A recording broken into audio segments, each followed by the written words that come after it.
안녕하십니까. WW 전문 유튜버 뚱이가 살펴보는 오늘자 WW 뉴스카드 지금부터 출발해보도록 하겠습니다.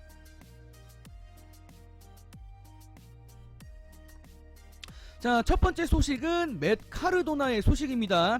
자, 일단 맷 카르도나라는 본명으로 돌아왔기 때문에 오늘부터는 잭 라이더를 맷 카르도나라는 본명으로 부르도록 하겠습니다. 맷 카르도나와 인터넷 챔피언십 관련된 소식인데요. 자, 지금 파이트풀 셀렉트의 단독 보도에 따르면은 지금 맷 카르도나가 인터넷 챔피언 상표 등록을 개별적으로 신청을 했다고 합니다. 과연 인터넷 챔피언십이 부활할지 상당히 주목을 끌고 있습니다. 이전에 WW에서 몇 번 등장을 한 적이 있었는데 과연 이게 어떻게 풀릴지 지금 많은 팬들의 관심을 끌고 있는데, 이번 4월 21일자 특허권 신청 목록에 인터넷 챔피언이 일단 신청이 등록이 됐습니다. 그리고 잭 라이더가 이전에 많이 썼던 always ready라는 단어를 지금 또 신청을 했다고 하는데, 아직 승인 여부는 발표가 되지 않았지만 추후에 승인이 된다면은 잭 라이더가 이제 본격적으로 외부에서 맷 카르도나라는 이름으로 이걸 활용을 할 수가 있겠죠. 자, 지금 맷 카르도나의 상황을 전체적으로 보면은 본인이 이전에 활용하려고 했었던 레슬링 장비를 지금 이전에 공개한 적이 있었고, 최근에 새로운 상표권 등록까지 지금 진행을 하고 있습니다. 맷 카르도나가 다시 WWE로 돌아오지 않을까라는 기대를 하고 계신 분들이 물론 어딘가 계시겠지만, 지금 돌아가고 있는 상황만 놓고 보면은 WWE로 돌아올 가능성은 조금 낮게 측정이 되고 있는 그런 상태라고 합니다. 자, 여기서 더 나가서 지금 맷 카르도나 같은 경우는 올 엘리트 레슬링까지 연결이 되고 있습니다. 여기에 지금 중요한 사실이 하나 숨겨져 있는데, 아까 본 바와 같이 지금 저작권 신청을 했는데 이 특허 신청 자체를 지금 다른 변호사가 따로 담당을 하고 있습니다. 근데 그 담당 변호사가 AEW 저작권 특허 담당자인 마이클 도킨스가 지금 담당을 하고 있기 때문에 지금 맷 카르도나의 미래가 올 엘리트 레슬링으로 향하는 게 아니겠느냐라는 지금 이야기가 나오고 있습니다. 최근 들어서 리볼트라고 이제 새로운 이름을 지은 리바이벌의 두 멤버도 마이클 도킨스 요 변호사를 통해서 저작권 신청 업무를 진행한 적이 있었습니다. 자, 맷 카르도나는 이 밖에도 지금 WWE 뿐만이 아니라 올 엘리트 레슬링에서 활동하고 있고, 지금 임원으로 특히 활동하고 있는 코디 로즈와 절친이기 때문에 두 사람이 아무래도 AEW에서 만나지 않을까, 코디 로즈가 맷 카르도나를 데려오는 데 관심을 갖고 있지 않을까라는 지금 대체적인 지금 기대감이 큰 상황인데, 어쨌거나 맷 카르도나의 미래는 7월 15일 비경쟁 조항이 풀린 이후에나 알 수가 있을 것 같습니다.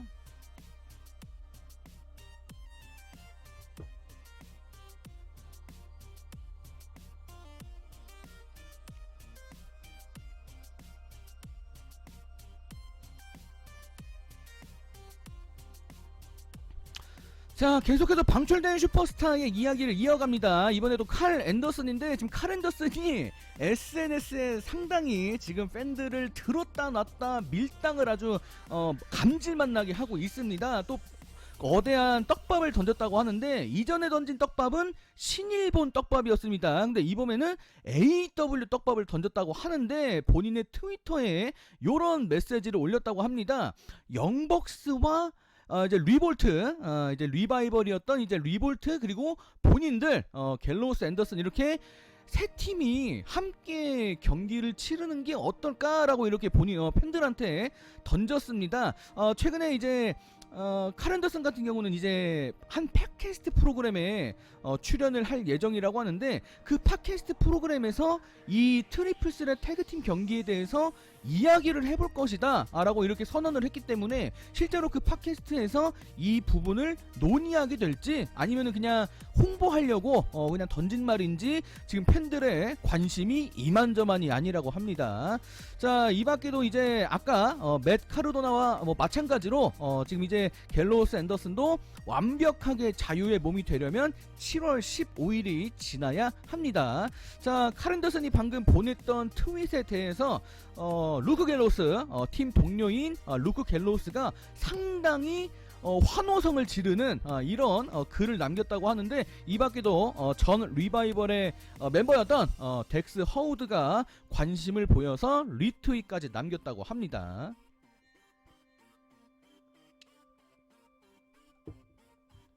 자, 또 다른 방출 슈퍼스타 노웨이 호세의 인터뷰 내용을 좀 보도록 하겠습니다. 최근에 노웨이 호세의 인터뷰를 한번 본 적이 있었는데, 좀 WWE로 돌아가고 싶지 않아 하는 듯한 그런 입장이 있었습니다. 이 인터뷰 자리에서도 그런 비슷한 이야기를 남겼는데, 사실 이 매체와의 인터뷰는 조금 더 확실한 것 같습니다. 본인이 노웨이 호세라는 캐릭터로 다시는 돌아가고 싶지 않다라는 이야기를 남기면서 다른 캐릭터를 지금 만들려고 준비하고 있다라고 본인의 입장을 전달했습니다.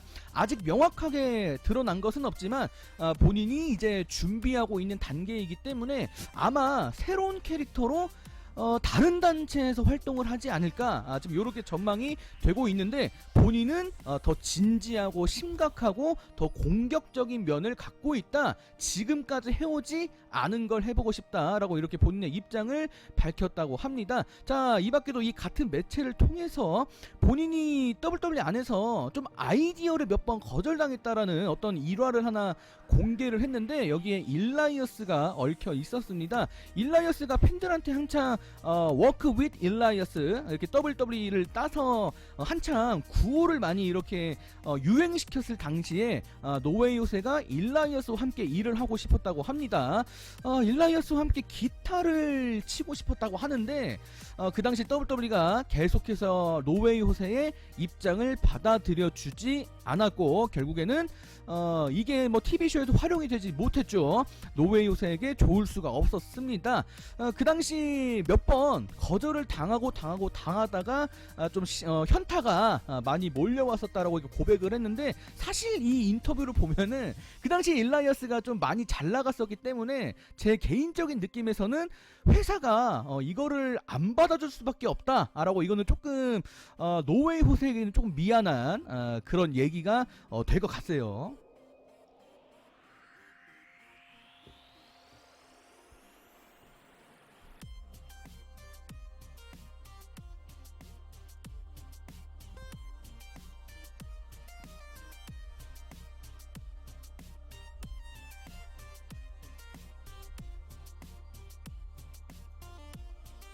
자, 이번에는 드류 맥킨타이어의 인터뷰 내용입니다.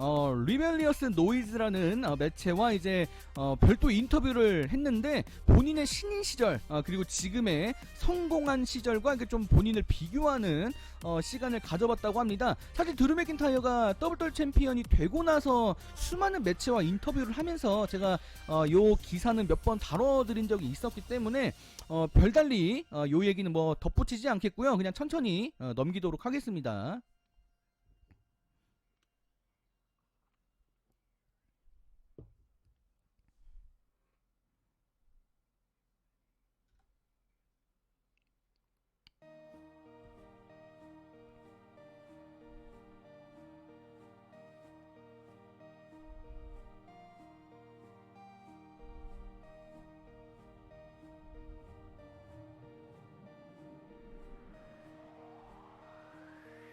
이전에 드류 맥킨타이어가 많이 얘기했던 핵심 이야기가, 이전에 본인은 경험이 적었다 보니까 그런 부담감과 압박감이 좀 많았다. 본인이 WWE에서 초창기에 성공할 수 없었던 이유가 이제 그런 이유였다고 하는데, 어쨌거나 지금은 잘 극복해서 성공했기 때문에 천만 다행이라는 생각을 해봅니다.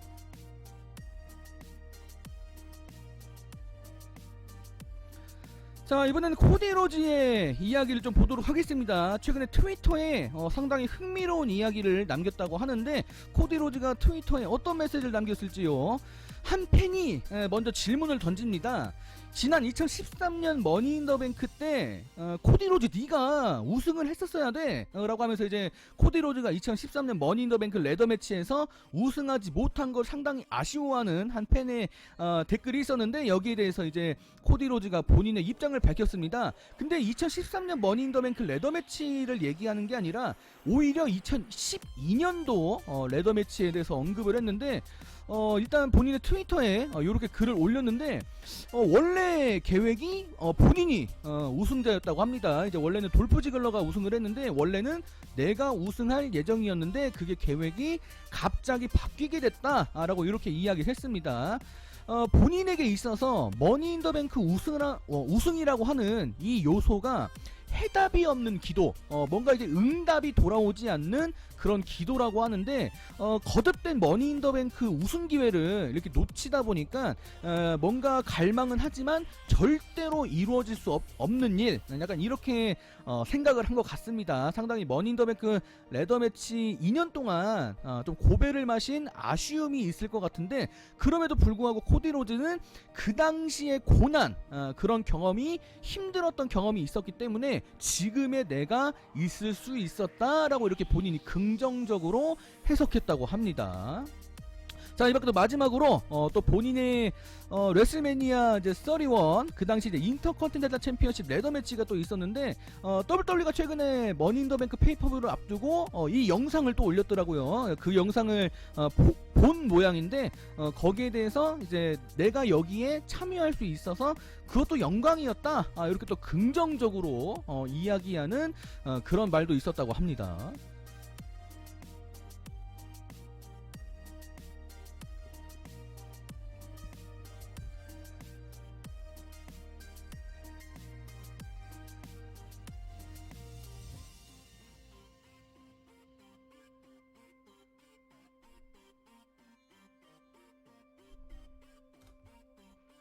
자, 이번에는 코피 킹스턴 인터뷰 내용을 좀 보도록 하겠습니다. 최근에 머슬앤 피트니스와 인터뷰를 진행을 했는데 본인의 이전의 자메이카인 억양에 대한 재미있는 이야기를 공개를 했습니다. 사실 이 이야기를 풀어가기 전에 좀 이야기를 좀 전해야 되는데 코피 킹스턴이 애초에 데뷔할 때 그 데뷔하기 전부터 자메이카인 기믹으로 레슬링을 배운 바가 있었는데 사실 자메이카 사람으로 레슬링을 하는 건 상관없는데 지금 여기에 핵심 주제는 WWE 회장님인 빈스 맥맨이 코피 킹스턴한테 이 자메이카인 캐릭터를 강요해서 경기장 바깥에서도 자메이카인처럼 행동하고 자메이카 사람처럼 말을 해라 이렇게 따로 요구를 했었다고 합니다. 그 당시 코피 킹스턴이 신인 시절 뭔지도 모르는 자메이카인 억양을 막 억지로 배우는 시간이 있었다고 하는데 문제는 그 시간이 지난 다음에 언론에서 이제 의심을 합니다. 코피라는 이름은 자메이카식 이름이 아니다. 코피 킹스턴의 전체적인 캐릭터 설정과 실제 지금 보여주고 있는 게 뭔가 이상하다. 자메이카 사람이 아닌데 왜 자꾸 자메이카인 행세를 하면서 바깥에 다니는지 이해를 못하겠다. 이렇게 의심을 하는 여론이 있었는데 결국 사건이 터지고 말았습니다. 과거 어느 순간의 이야기인데 BBC 요 매체와 인터뷰를 마치고 1시간이 지났는데 어머니께서 연락이 왔다고 하는데 어머니께 BBC가 접근을 해서 아들의 출생지 요거에 대해서 물어봤다고 합니다. 사실 어머니가 요거를 좀 보호를 했어야 되는데 안타깝게도 어머니는 이거를 몰랐습니다. 아들이 철저하게 자메이카 사람으로 일을 하고 있는지까지 몰랐으니까 방송국에서 물어보니까 그냥 어쩔 수 없이 대답을 한 모양이라고 하는데 그 당시 코피 킹스턴은 상사의 명령이 무너지는 줄 알고 깜짝 놀랐었다고 합니다. 자, 그 일이 있은 직후 빈스 맥맨에게 우리 엄마가 얘기를 해버렸대요. 이렇게 좀 털어놓는 그런 시간이 있었고 처음에는 영감님이 괜찮아 라고 했는데 결국 이게 뭐 일파만파 퍼지다 보니까 더 이상 자메이카 사람 행세를 할 수는 없다 이렇게 생각을 해서 1년 뒤에 자메이칸 억양을 결국 내려놓게 됐다라는 그런 이야기입니다. 자, 참고로 코피 킹스턴은 본인이 좀 힘들었다고 합니다. 신인 시절 가나 사람인데 자메이카 사람 흉내를 내는 것도 모자라서 그냥 캐릭터로 그냥 일을 하는 게 아니라 완전히 자메이카 사람의 모든 걸 흉내내면서 이거를 바깥에 나가서도 똑같이 억양을 흉내내야 되는 게 너무 힘들었다고 하는데 어쨌거나 그 일이 잘 돼서 본인이 자메이카 억양을 내려놓을 수 있게 돼서 차라리 뭐 잘 된 것 같다 이렇게 또 이야기를 했다고 합니다.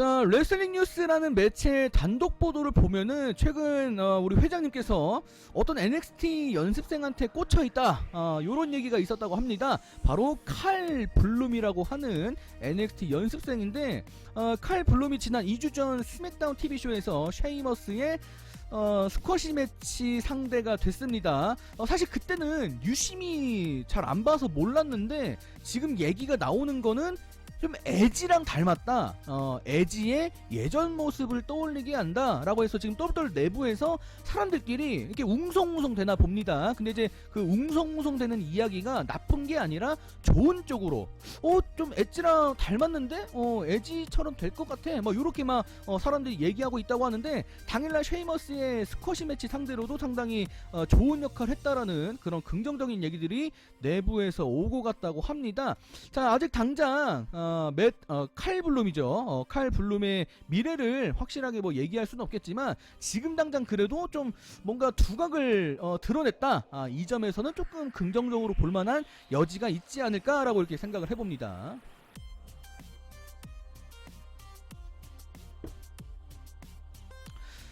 자, 최근에 이제 WWE 프로듀서로서 방출을 당했던 랜스 스톰과 그의 절친인 크리스 제리코와 연관된 그런 소식입니다.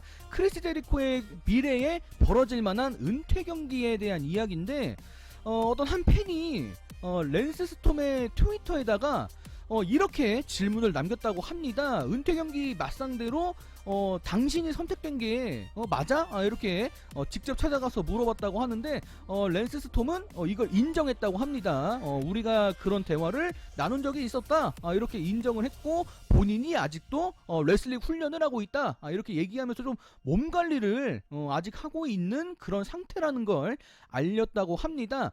자, 아직 이 점으로 모든 것을 정리할 수는 없겠습니다. 크리스 제리코가 아직 은퇴하려면은 시간이 조금 더 걸릴 예정이고 아직 현역으로 활동하고 있기 때문인데 나중에 언제가 될지 모르겠지만 크리스 제리코의 은퇴 경기가 만약에 펼쳐진다면은 랜스 스톰이 맞상대를 할 가능성이 높다. 이 정도로만 봐주시면 될 것 같네요.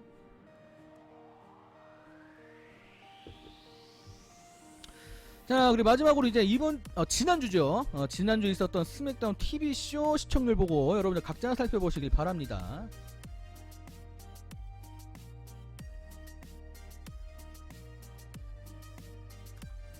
자, 오늘자 소식은 여기서 마감을 짓도록 하겠습니다. 영상 끝까지 시청해주신 여러분들 정말 고맙고요. 그럼 다음 영상 때 찾아뵙도록 하겠습니다. 여러분 안녕히 계세요. 안녕.